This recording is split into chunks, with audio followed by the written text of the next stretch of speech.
Hey guys, here's a LSD trip report from a subscriber called The Bleeding Wall of Blubber, and he's requested for me to read it over some of his little stop motion videos that are quite cool.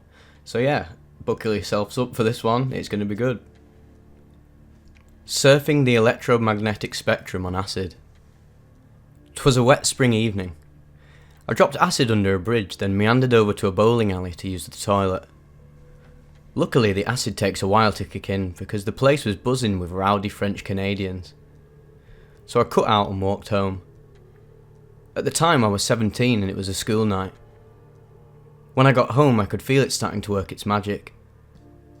I got to my room without having to talk to anybody. Closed the door. Home free. Little did I know I was about to enter Never Never Land. I began to draw on the back of some homework I'd exposing Scientology. It felt like the hand was guiding mine. I wrote the word lingering at the bottom of the page, stretching out the G's. The second G turned into a parrot pointing to a dot with his tongue. I'm looking at this while I write this report, and I'm seeing at least 6 different phases in the word. In fact, the more you turn the page around, the more you see, which is also the case when you look at different distances. It's like a quadruple entendre, quadruple views, no matter how you look at it. Anyway, this was drawn on lined draft paper and the parrot is bottom row centre, licking a dot that is evaporating up the page. At this moment I believe it happened. Levitation, enlightenment, apple on the head, one of the most paranormal experiences of my life. The pen seemed to move by a will of its own. I was merely an observer. The dots evaporate into a steaming pile of dung on the next line up. The shit steam then coagulates on the next line to create land, the beginning of an evolution. At this point the pen never leaves the page. Amazing jazz music is bopping out of my radio. As I whirl the borderlines around I see a million different characters interacting. Every horizontal line I ascend feels like a birth of a new generation of souls.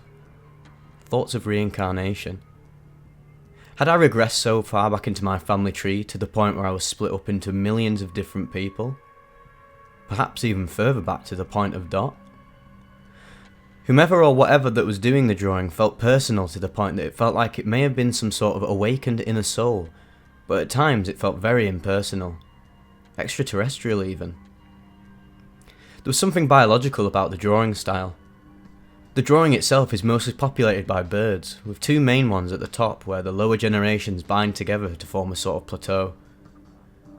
The bigger of the birds, the man bird, possibly a pigeon, maybe a crow, wears a fedora and smokes a cigar whilst looking over at a ladybird. She has a round forehead. Above them, an organic looking ray gun growing out of their nest pointing off to keep them safe. At the top of the page, a cloud with a lightning bolt booming out of it. I tried to find personal significance in this picture, but I think it involves me less than I think. It's more likely a snapshot from a different dimension. I drew a couple of drawings on different pages that seemed to incorporate religion, botany, neural antennae and interdimensional crab creatures. After that I dug up an old history of art textbooks I had and went through it page by page in awe. I felt a little unsettled by all the naked, suffering Jesus pictures. So many unknown masters. It seems bizarre to me that pop culture focuses on select things when there is so much underground yet to be discovered. I absorbed as much as I could fit in my eyes, and then I closed them. Wow, drugs have such a bad rep. You expect everything to be distorted and garbled, but my god, perfect Euclidean geometry. Kaleidoscopic fractal merry-go-rounds. Where is it all coming from? It still gets me to this day. It must have jarred my photographic memory bone because the alien drawing style I was so concentrating on started animating into a cartoon frenzy. This went on for hours at light speed. I absorbed so much information that by the end of it I felt like an old man. But not the next day. It was like I was born again onto a different planet. I remember being amazed by trees and seeing faces in everything. Existence became suddenly infinitely more curious. It had a profoundly positive experience on my life. It's rekindled powers of clairvoyance I had as a child. I've developed mild telekinesis, and I've experienced many synchronistic events that have set my life on a very unusual path. These tarps would have never battled it out if it had not been for that fateful night. I never really drew before that night. Now for me, drawing is an addiction. I'm addicted to the discovery, the mystery of it. I am only the operator. Like with music, the more you seek, the more you find, playing it and listening to it. After filling up every square inch white space in my binder, I graduated onto the backs of posters, then rolls of wallpaper now stack animation. It's become an obsession of mine to relate to the world the crazy shit I've seen. I don't know why. Might be an invasion of the body snatchers kind of deal.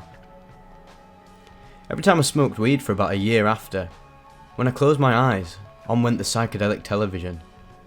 I've learned to control it somewhat. A few years after drawing this, I was working in a multi-storey warehouse. On the 5th floor, in a window patch with poly, you could see the outline of pigeons nesting on layers of crumbled bones and excrement of their ancestors. Many generations. I saw firsthand. I had to take it down and breathe in that toxic dust. It was terrible.